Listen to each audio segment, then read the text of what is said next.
الحمد للہ وحدہ والصلاة والسلام على من لا نبی بعدہ اما بعد فاعوذ باللہ من الشیطان الرجیم بسم اللہ الرحمن الرحیم وَأَنَّ الْمَسَاجِدَ لِلَّهِ فَلَا تَدْعُوا مَعَ اللَّهِ أَحَدًا وقال النبي صلى الله تعالى عليه وسلم أحب البلاد إلى الله تعالى مساجدها أو كما قال النبي صلى الله تعالى عليه وسلم۔ محترم سامعین کرام، خواتین و حضرات، ہم مسلمان ہیں اور ہمیں اللہ رب العزت نے اپنی عبادت کے لیے پیدا کیا ہے، اور عبادت کی ادائیگی کے لیے مسلمانوں کے لیے مسجدیں تعمیر کی جاتی ہیں۔ اسلام میں مساجد کی عبادت کو بہت زیادہ اہمیت ہے، کیونکہ یہ دین اسلام کی روح اور ایمان کی مضبوطی کے مرکز ہوتے ہیں۔ مسجدوں کو اللہ کا گھر کہا گیا ہے، وَأَنَّ الْمَسَاجِدَ لِلَّهِ، کہ مسجدیں اللہ کی ہیں۔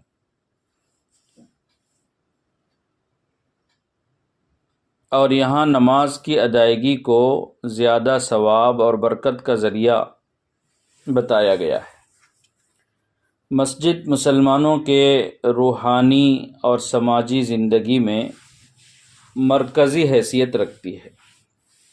یہ ایک ایسی جگہ ہے جہاں مسلمان نماز کی ادائیگی کے لیے بھی جاتا ہے، اور نماز کے علاوہ دیگر عبادتیں بھی مسجد میں انجام دی جاتی ہیں، جیسے قرآن کی تلاوت کرنا، ذکر کرنا، دعائیں مانگنا، باجماعت نماز پڑھنا۔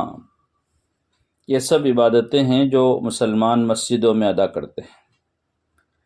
رسول اللہ صلی اللہ علیہ وسلم نے فرمایا کہ نماز باجماعت انفرادی نماز سے 27 درجے افضل ہوتی ہے۔ مسجدیں صرف عبادت ہی کی جگہ نہیں ہیں، بلکہ علم اور ہدایت کی بھی جگہ ہوتی ہے۔ یہاں علماء کرام دینی تعلیم بھی دیتے ہیں، تفسیر اور حدیث کے درس کے حلقے بھی لگتے ہیں، مسائل کے مذاکرے بھی ہوتے ہیں، جس سے لوگوں کو دین کے اصول اور قوانین معلوم ہوتے ہیں۔ اس کے علاوہ مسجدوں میں مسلمانوں کا اجتماع ہوتا ہے، جمعے کے اندر اور مخصوص اوقات کے اندر اجتماعی عبادتوں کے لیے بھی لوگ مسجدوں میں جمع ہوتے ہیں، جس سے اسلامی معاشرت اور آپس میں اتحاد اور بھائی چارے کو فروغ ملتا ہے۔ اسلام میں مسجدوں کو آباد رکھنے کا حکم ہے، ان کی تعظیم کرنے کا سختی سے حکم دیا گیا ہے۔ مسجدوں کا احترام کرنا چاہیے، انہیں صاف ستھرا رکھنا چاہیے، یہ ہر مسلمان کی ذمہ داری ہے، کیونکہ یہی مسجدیں مسلمانوں کے ایمان کی اور دین کی ترقی کا ذریعہ ہے، اور یہ دنیا اور آخرت میں کامیابی کے لیے نہایت اہم کردار ادا کرتی ہے۔ مسلمانوں کو یہ بات جان لینا چاہیے کہ مسجدیں اللہ کا گھر ہے، ان کا دل سے احترام ضروری ہے۔ مسجدوں میں نماز کی ادائیگی کے لیے جانا اور کوشش کرنا، جلدی اور وقت سے پہلے پہنچ کر مسجد میں نماز باجماعت کا انتظار کرنا، اور وہاں جا کر ذکر میں، تلاوت میں، تسبیح و تحمید میں مشغول ہونا، اور موقع پا کر 2-4 رکعت نفلیں پڑھ لینا، یہ آدمی کی سعادت کا، مغفرت کا ذریعہ ہے، اور اللہ کی رضا کو حاصل کرنے کا بہترین وسیلہ ہے۔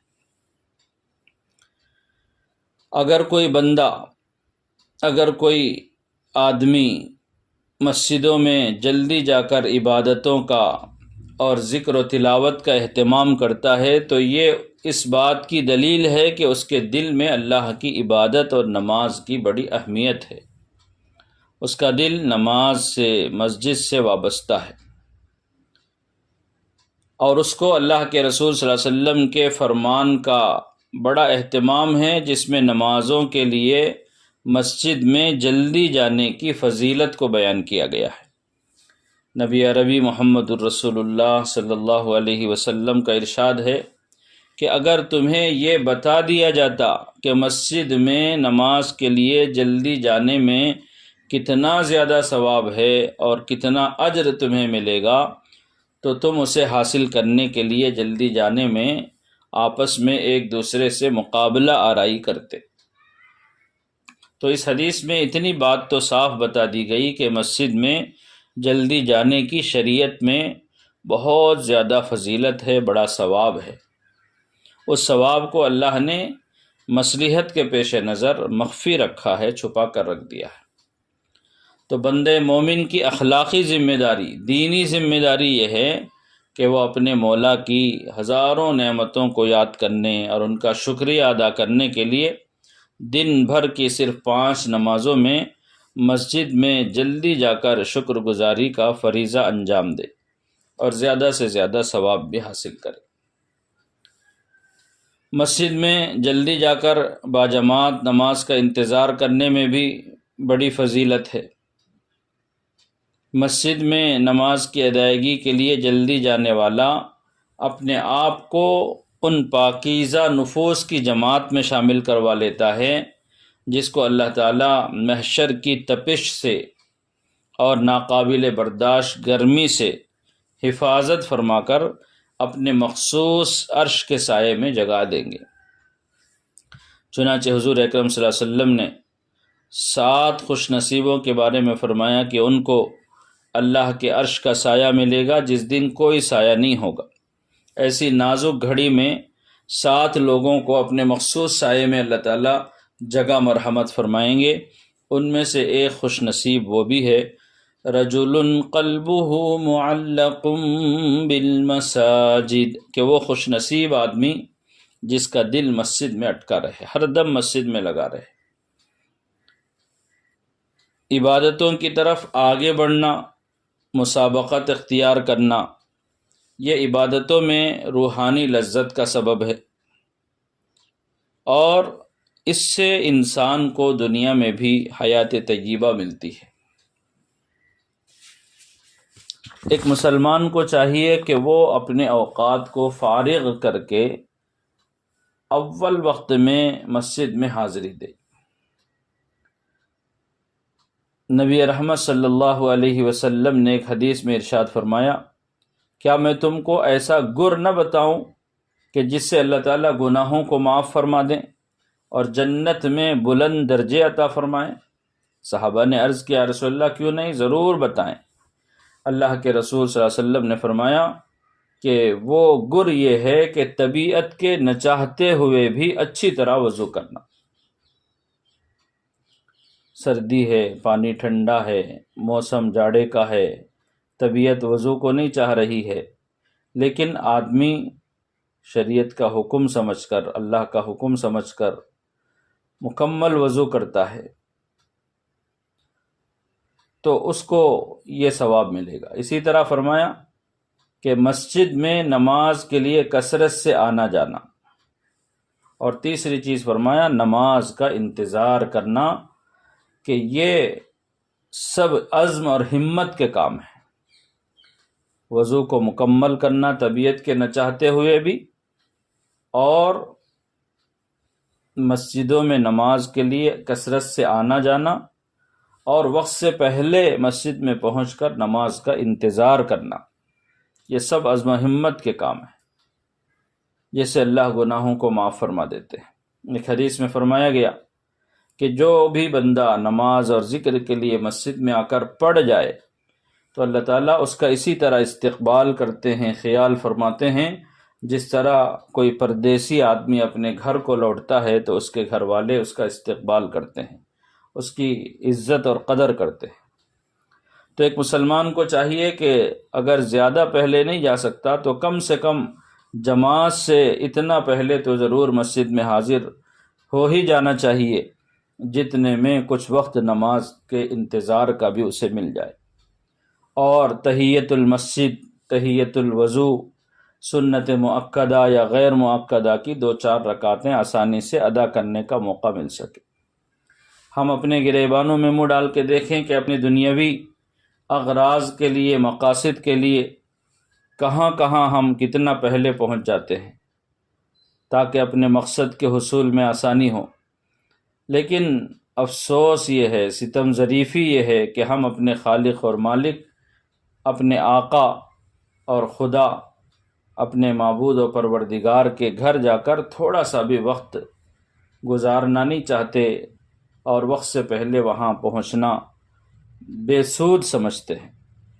ہم ہوٹلوں پر بیٹھ کر گپ شپ کر کے وقت گزار سکتے ہیں، دوستوں کی محفل میں اپنے اوقات کو ضائع کر سکتے ہیں، گھر میں حد سے زیادہ اپنے اوقات کو فضول ضائع کرتے رہتے ہیں، لیکن ذرا پہلے مسجدوں کا رخ کر کے ہم اپنی ہی آخرت سنوارنے کے لیے تیار نہیں ہیں۔ اللہ تعالیٰ نے کچھ فرشتے اس کام پر مقرر کیے ہیں کہ مسجدوں میں پہلے آنے والے مسلمان بندوں کے لیے وہ دعائے مغفرت کرتے رہتے ہیں، ان پر رب ذوالجلال کی بے پایاں رحمتوں کا نزول ہوتا ہے، اور وہ فرشتے ان بندوں کے لیے دعا کرتے رہتے ہیں۔ چنانچہ اللہ تعالیٰ نے فرمایا هو الذی یصلی علیکم وملائکتہ لیخرجکم من الظلمات الی النور وکان بالمؤمنین رحیما، کہ اللہ کی ذات وہ ذات ہے جو اپنے فرشتوں کو لے کر تم پر رحمت بھیجتا رہتا ہے تاکہ تم کفر کے اندھیریوں سے نکل کر ایمان کے اجالے میں تمہیں لے آئے۔ وہ تو مومنوں پر بڑا ہی مہربان ہے۔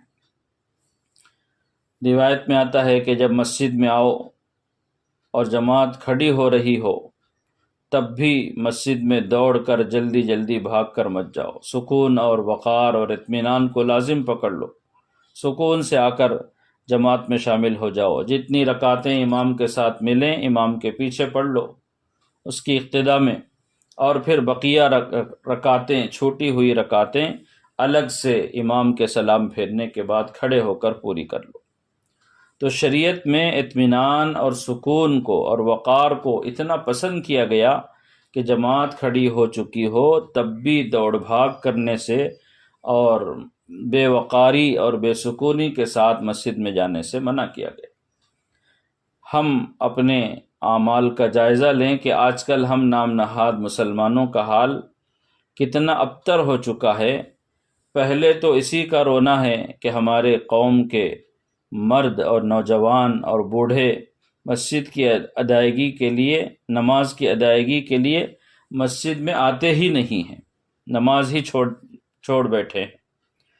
مسجدوں میں جلدی جانے کا سوال اور وہاں اطمینان سے پہنچنے کا سوال کہاں پیدا ہوتا ہے؟ الا ماشاء اللہ کچھ لوگ ہیں جو نمازوں کے پابند ہیں، اور خدا کرے کہ زندگی کی آخری سانس تک پابند نماز رہیں، تو وہ بھی مسجدوں میں کم ہی جاتے ہیں، اور گئے بھی تو جماعت سے پہلے پہنچنے کا اہتمام نہیں ہے۔ ایسے وقت میں مسجد میں پہنچتے ہیں کہ جماعت کھڑی ہو چکی ہوتی ہے، 2-3 رکعتیں نکل چکی ہوتی ہیں۔ ایسے میں نہ مسجد کا احترام باقی رہتا ہے، نہ تحیۃ الوضو اور تحیۃ المسجد کی 2 رکعت پڑھنے کا کوئی موقع ملتا ہے، اور نہ ہی مسجد میں داخل ہونے کی دعائیں پڑھتے ہیں، نہ درود، نہ اعتکاف کی نیت۔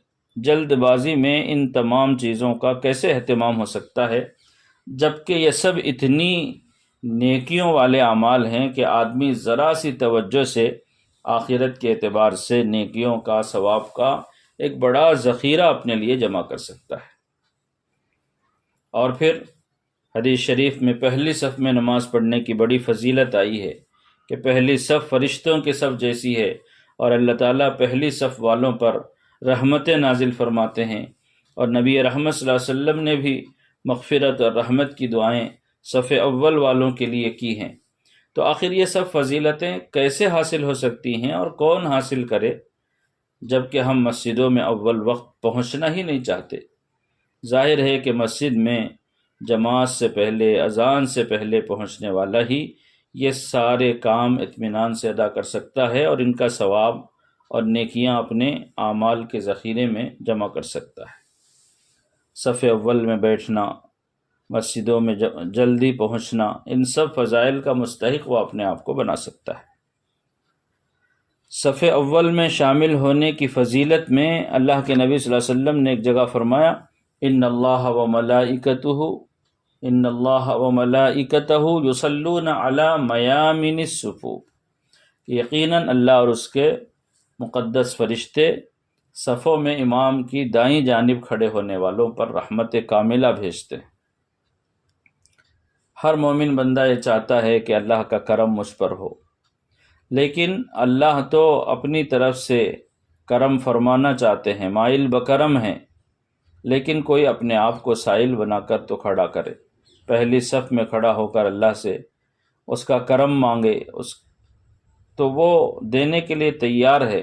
ہم تو مائل بکرم ہیں، کوئی سائل ہی نہیں، راہ دکھلائیں کسے، کوئی رہ روے منزل ہی نہیں۔